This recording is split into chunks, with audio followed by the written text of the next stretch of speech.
In the ancient kingdom of Obukon, fear wore a crown.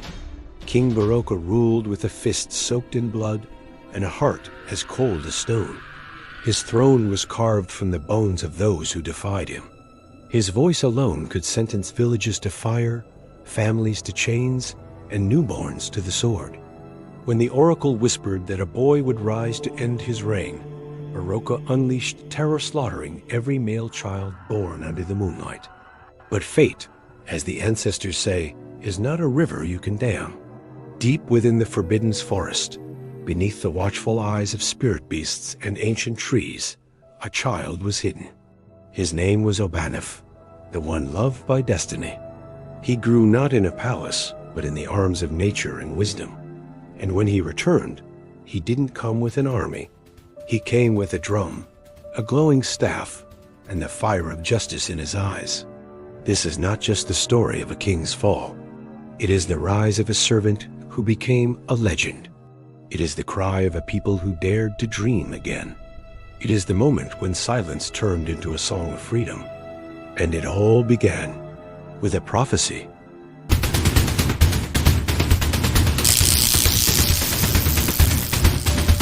In the ancient kingdom of Obukon, where rivers once danced and children played freely in the sun, a dark shadow fell upon the land the day King Baroka the Cruel seized the throne. His rise to power came through blood and betrayal. He poisoned his brother, banished the rightful heir, and used black magic from a forbidden shrine to solidify his control. From that moment, the kingdom changed. Baroka ruled not with wisdom, but with fear. The once thriving farms were turned into forced labor grounds. Men were chained like cattle, women were made to cook and clean in the palace or toil in the fields, and children were drafted into cruel apprenticeship programs before they could even walk properly. The king's motto echoed through the land: "If you do not produce, you do not deserve to live." Every week, the king's soldiers patrolled the villages, dragging away the sick, the elderly, or anyone who could no longer work. Many were never seen again. Some said they were thrown into the Valley of Silence, others believed they were used as sacrifices in the king's midnight rituals. The people of Obukon lived in terror. Even the birds stopped singing near the palace, and the moon often hid behind clouds, ashamed to shine upon such cruelty. But amidst all this suffering, hope still lingered like a flickering flame. In the deepest part of the forest, the ancient oracle of Orin, blind and nearing the end of her days, summoned the village elders. Her voice was brittle, but the power of the gods filled her words. "From the womb of a humble woman shall rise a child," she said. "A boy marked by destiny. He shall shatter the chains and bring peace to Obukon." And thus, a whisper of rebellion began. Word of the oracle's prophecy spread like wildfire, first among the elders, then to the ears of mothers and fathers, and finally, to the palace of King Baroka. The king, seated on his golden throne carved with skulls and bones of those he had defeated, listened as his chief spy whispered the oracle's words. "A boy marked by destiny. Destined to end your reign, my king," the spy said, trembling. Baroka's eyes blazed with rage. He clenched his royal spear and slammed it against the ground. "Then we shall find him before he finds me," he growled. "Let no male child born this season live." That night, drums of death echoed across the kingdom. Baroka summoned his executioners, men in red masks, known as the Guardians of Silence, and gave the unthinkable order: kill every newborn male child across Obukon. The massacre began before the sun could rise. Soldiers stormed into huts, demanding to know who had given birth. Mothers were dragged by the hair, and fathers were beaten until they confessed. Babies were ripped from their cradles. The land soaked in innocent blood, and the rivers ran red with sorrow. Many villagers hid their sons in baskets beneath floorboards, inside clay pots, or deep in the forest. But the king's men were thorough. The wailing of mothers filled the night, and a silence heavier than death fell over the villages when the sun returned. Yet amid the grief, one child escaped. His mother, Abeni, a skilled herbalist, had dreamt of the prophecy before it was spoken. Guided by the spirits of her ancestors, she fled into the sacred Udaji forest, where no soldier dared to tread. There, Hidden among the towering Iroko trees and guarded by unseen forces, she gave birth to a boy. She named him Obukon, the one who lives by destiny. Unaware, King Baroka celebrated, believing he had crushed fate under his heel.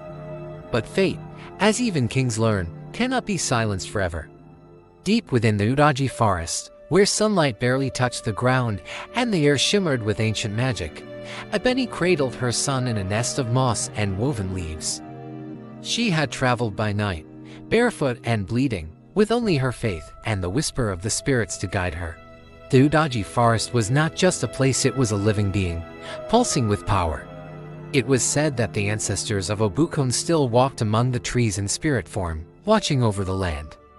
Many feared the forest, for those who entered without permission never returned. But Ebony was no stranger to the sacred.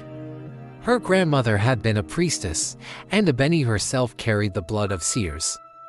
As she held Obukon to her chest, the wind around her stilled. Leaves rustled without breeze.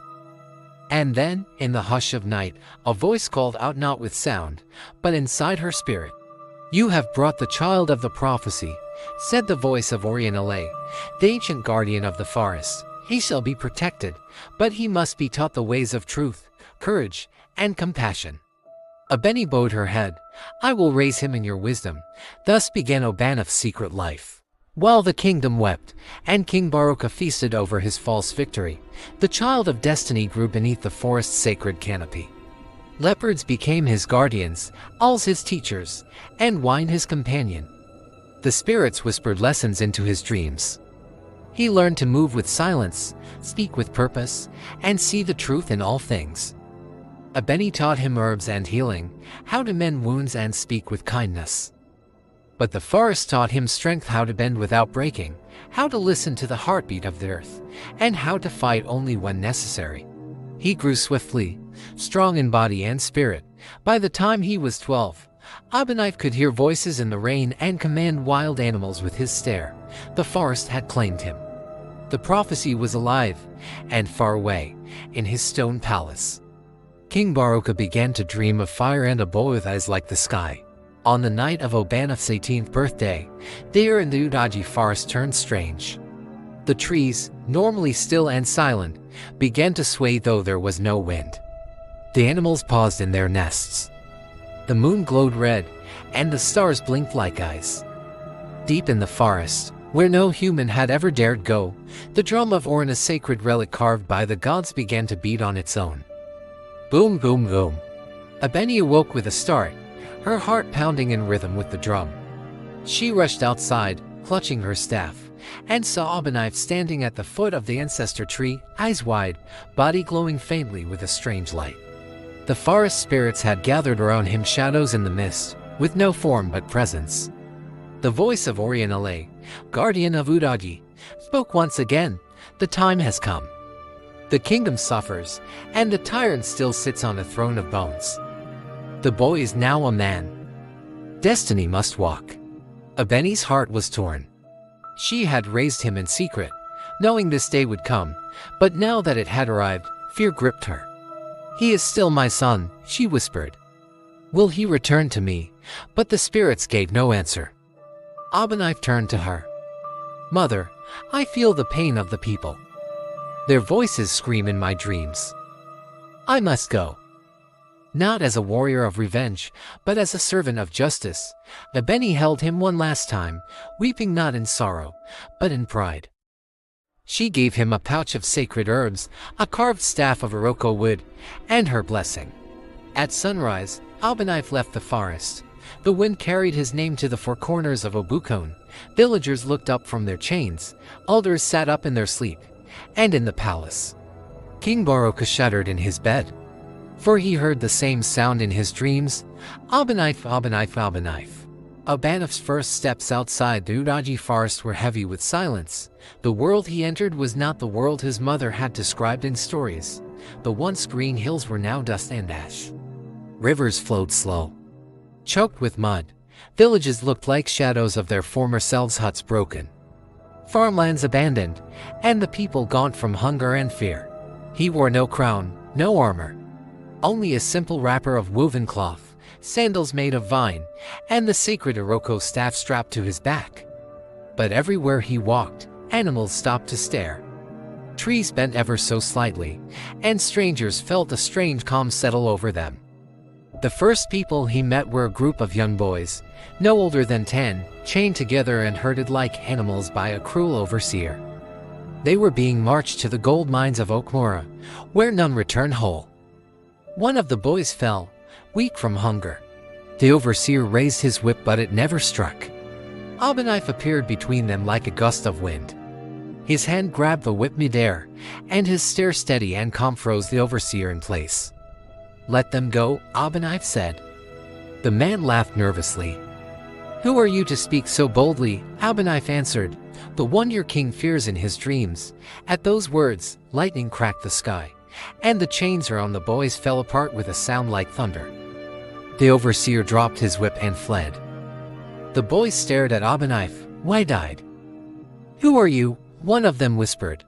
"I am Knife," he said softly. "And I have come to end the suffering." Word spread quickly. Some said he was a ghost. Others called him the spirit son. But all agreed on one thing: the boy with eyes like the sky had come to challenge the tyrant. King Baroka's spies rushed back to the palace with news. And when the king heard the name spoken aloud, his goblet slipped from his fingers and shattered. "Find him," the king snarled. "Bring me his head, or I will have yours." Knife moved from village to village like a breath of wind, gentle and seen, but changing everything in his path. Where he walked, hope awakened. He spoke not with the loudness of a warrior, but with the calm strength of a river that cuts through stone. His words were few, but each one struck deep. In Africa, he healed a blind elder by whispering into a leaf soaked in morning dew. In Alobi, he repaired a broken well by tapping his staff thrice against the earth. In each place, he reminded the people of their dignity, their unity, and their power. But the real miracle was not in his magic. It was in his message: the king has no power unless you give it to him. You are many. He is one. The people had lived so long under fear that they had forgotten how to stand. But Obanif's presence rekindled memory. Farmers began hiding food supplies from the king's soldiers. Blacksmiths stopped forging weapons for the palace. Women composed songs of resistance. Children carved his name into trees. Meanwhile, in the palace, King Baroka grew restless. Reports came daily: villages refusing to pay tax, harvests hidden, workers fleeing. His soldiers sent to capture Knife never returned, or returned with stories too wild to believe: that the boy turned arrows into butterflies, that beasts of the forest guarded him, that he walked across fire. The king summoned his most trusted warrior, Captain Ajaka, a scar-faced brute loyal since youth. "You," the king hissed, "will not fail me. Bring me the boy alive. Let the people watch me burn him with my own hands." Ajaka bowed. "As you command, my king." But something stirred in Ajaka's mind as he left. Deep inside, he remembered the day his own son was taken killed under the king's orders during the male child massacre. Until now, he had buried that pain. But hearing Obanif's name awakened something dangerous: doubt. Across Obukon, drums began to sound not for celebration, but for war. The people were ready to rise. And Knife, now no longer a whisper, was becoming a roar. Captain Ajaka was known across Obukon as a man of steel, a warrior whose name alone could silence a crowd. He had led many of the king's cruel missions, from burning rebel villages to dragging elders to the gallows. But ever since the day his only son was taken in the king's slaughter of male children, something inside him had been broken. For years, he buried his sorrow beneath iron and discipline. He told himself it was the price of loyalty, that Baroka's strength kept the kingdom from collapsing. But when he heard Obanif's name, that old wound reopened. "A boy that survived," he muttered to himself. "The gods have not forgotten us after all." He left the palace with 100 of the king's elite guards, heading east to intercept Knife near the village of Tato. The villagers had taken Knife in the night before, offering him palm wine, roasted yam, and stories of their ancestors. They begged him to stay, to lead them.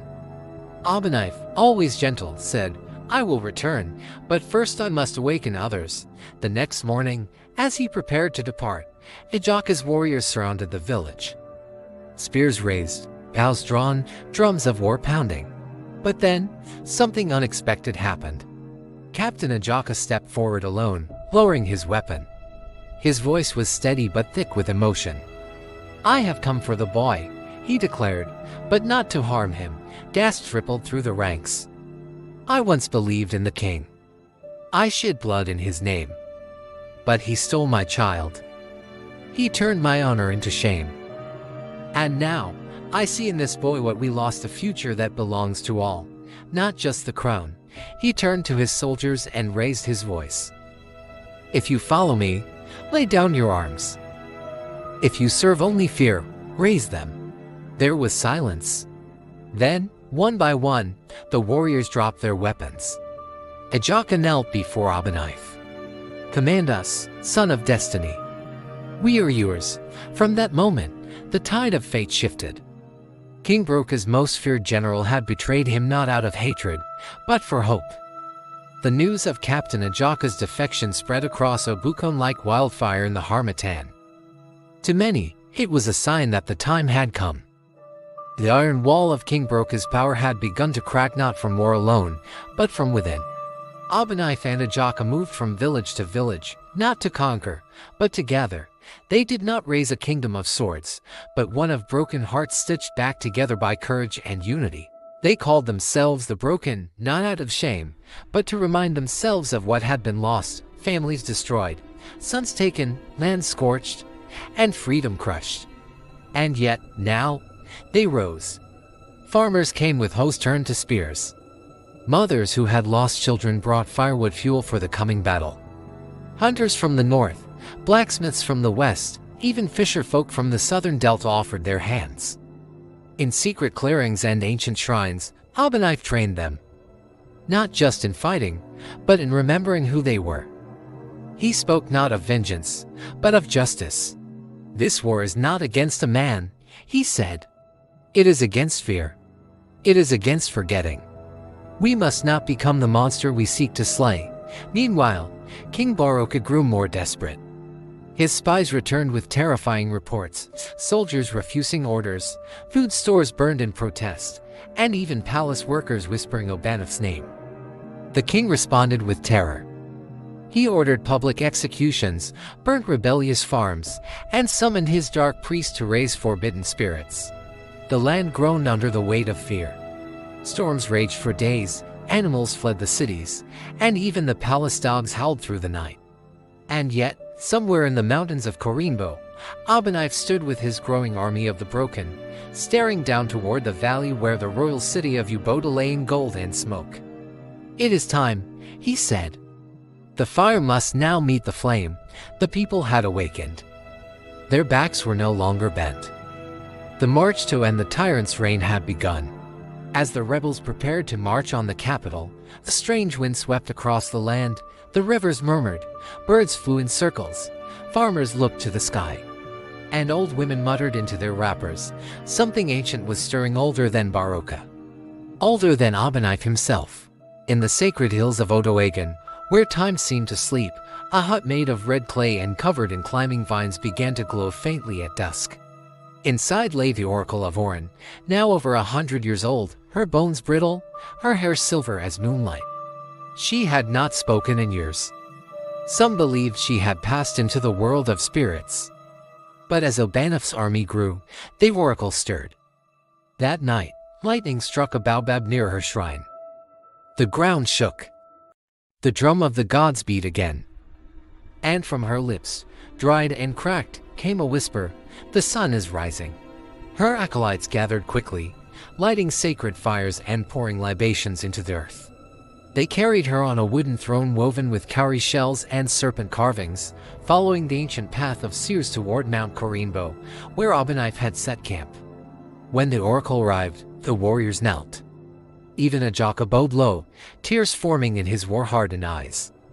She had once predicted the rise of Baroka, and now she would witness his fall. Obunknife stepped forward. Though he had seen spirits, fought beasts, and commanded the wind, his knees trembled before her. "Mother of sight," he said, "why have you come?" Her eyes, blind but burning with inner flame, locked onto him. "To give you the final key," she said. "You were born of purpose, yes. But purpose without vision can become pride. Before you reach the palace, you must pass through the 3 trials of the ancestors: trial of fire, trial of water, and trial of silence." Obunknife bowed. "I will take the trials," she nodded. "Only then will the staff of destiny awaken fully. Only then can you defeat a king who bathes in blood and speaks with shadows." The drums beat again.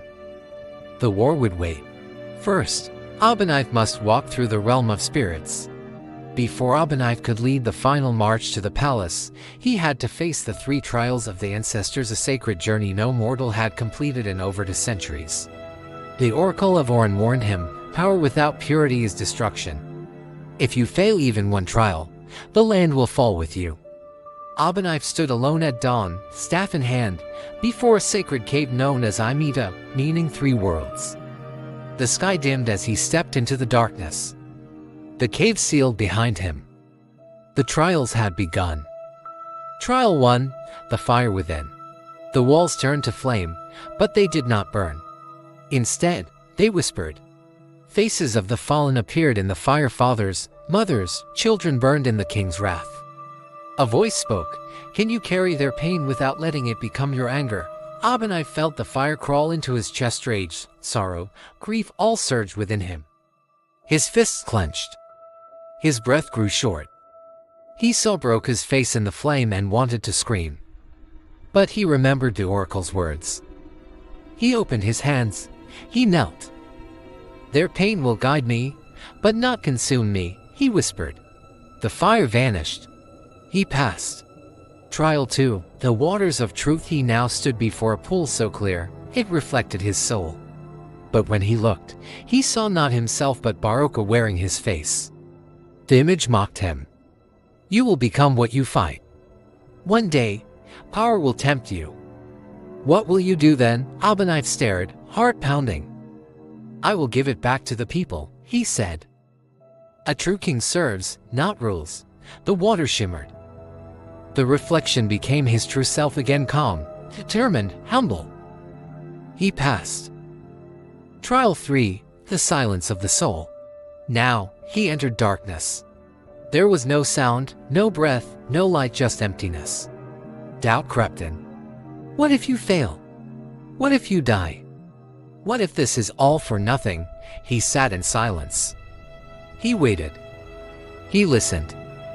Then, within the silence, he heard a heartbeat, his mother's voice, his people's prayers, the oracle's chant. They were within him. He stood. The silence bowed. He passed. When Obunknife emerged, the cave opened to the sun. His staff now pulsed with golden light. He had been tested not as a warrior, but as a leader of destiny. He was ready. And now, the king would fall.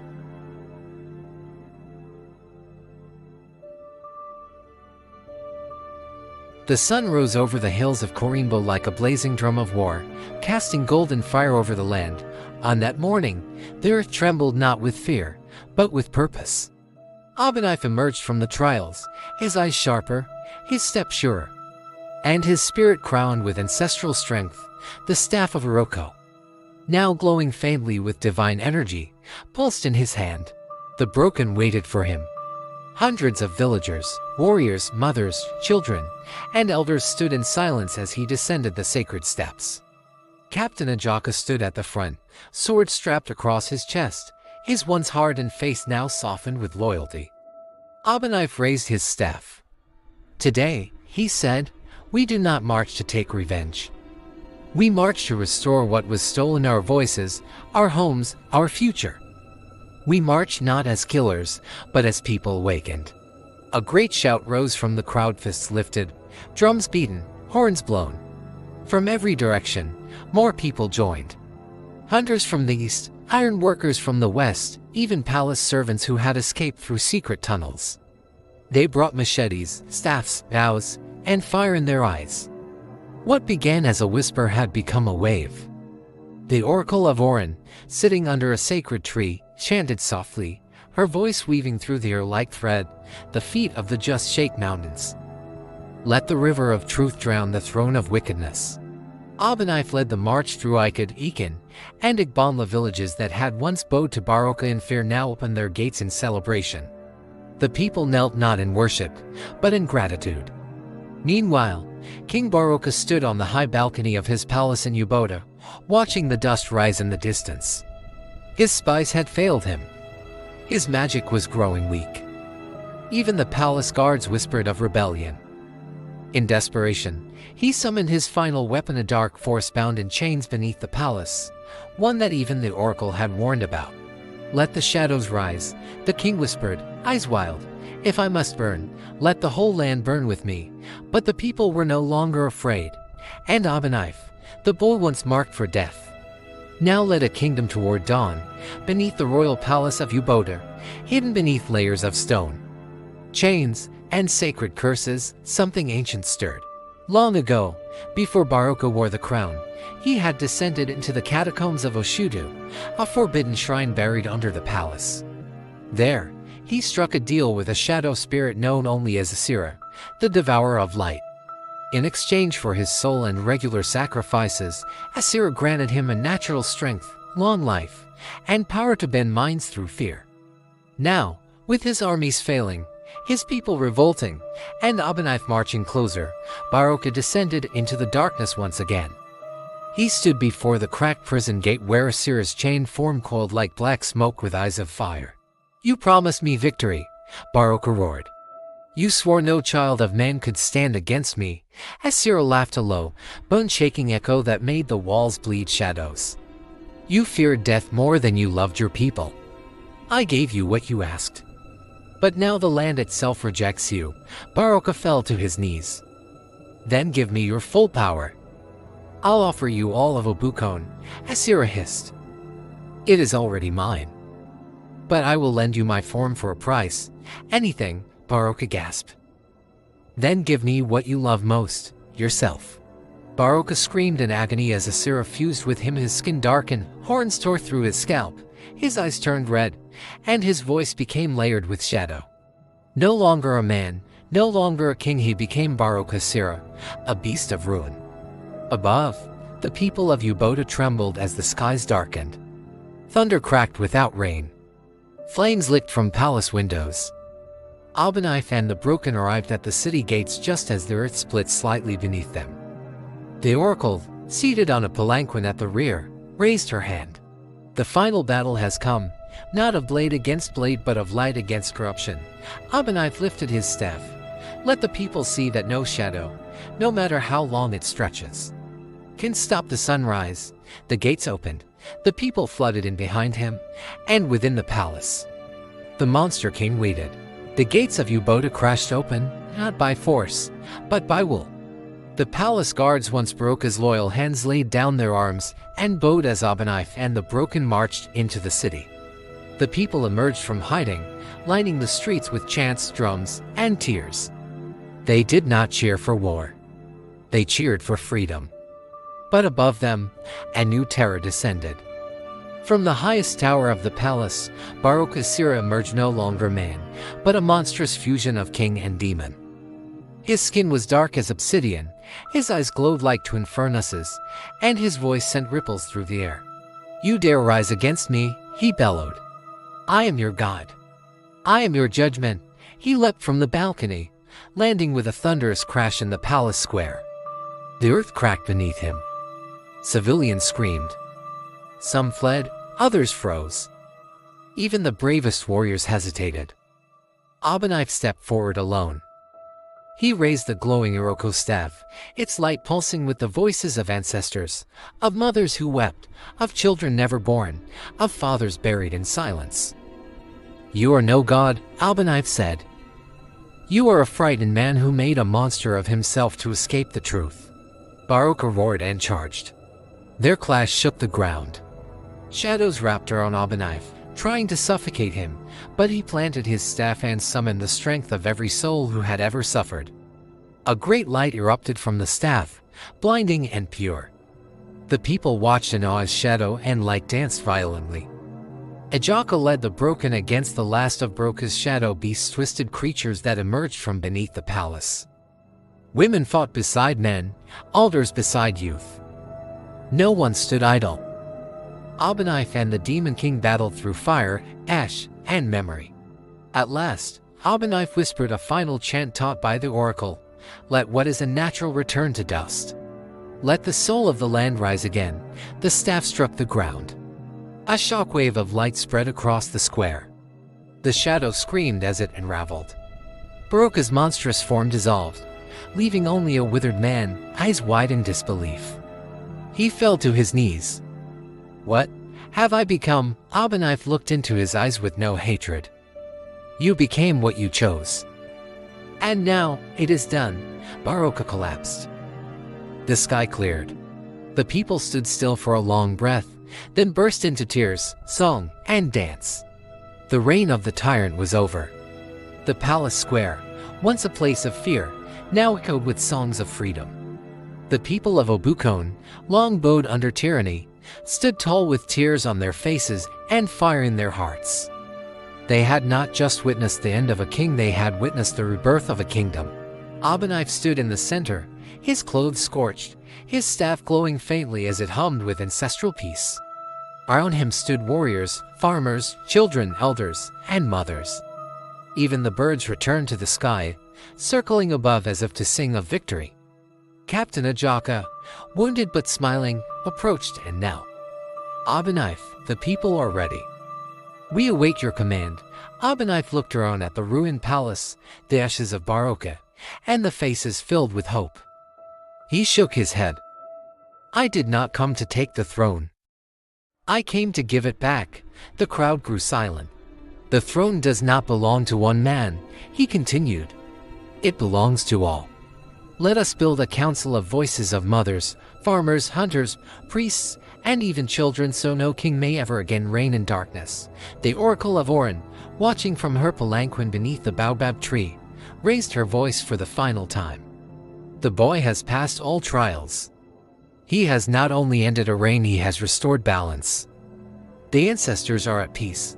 Then she closed her eyes and passed on, her spirit carried gently by the wind. In honor of her, Obanif agreed to wear the crown, but not as a ruler above the people. He would serve as king guardian, a voice among equals, chosen and watched by the council. The golden throne was melted down and recast into tools, plows for farmers, bells for schools, and shields for protection. They rebuilt the palace not as a fortress, but as a hall of unity, open to all. And in every village, from the forests of Udaji to the deserts of Omen, people danced, drummed, and shouted, "Obanif lives. Obukon lives." Years passed, but the story of Obanif, the boy who defied a tyrant and awakened a kingdom, lived on, not just in words, but in the very soil of Obukon. Under Obanif's leadership as king guardian, the kingdom flourished. The fields, once cracked and dry from neglect, grew green with yam, maize, and cassava. Rivers flowed freely again, carrying fish and life. Markets buzzed with trade. Children played in the streets, laughing without fear for the first time in generations. No longer were decisions made by one man in a shadowed throne room. Obukon was now guided by a council of the people, a circle of farmers, healers, elders, youth, warriors, and priests. Every village sent a voice. Every voice was heard. The Hall of Unity, built on the ruins of Baroka's palace, stood tall with open doors. Inside its great walls hung the broken chains of past laborers, displayed beside Obanif's glowing staff, a symbol of balance, justice, and remembrance. Obanif never sought glory. He often dressed like a common man and walked among the people. He helped plant during the harvest, listened during council debates, and sat with grieving families when illness struck. They called him the Servant King, and yet, he never forgot the past. Every year, on the Day of the Broken, the people gathered to remember those lost in Baroka's reign, the children who never grew up, the elders who died in chains, the lands that burned. They danced not to forget sorrow, but to honor survival. And each time, Habanif lit a fire at the base of the ancestor tree, whispering, "You did not die in vain." In the forest of Udaji, now a protected land, Abeni, Obanif's mother, lived in peace. Elders from across Obukon came to sit at her feet, to hear the story of how one woman's courage protected a nation's hope. And long after Obanif's days came to an end, his story became legend. Mothers sang it to children, drummers beat his rhythm on carved skin, griots etched his name into the wind. For in every land ruled by fear, his tale whispered, even in darkness, one light can rise, and with it, a people can stand. Then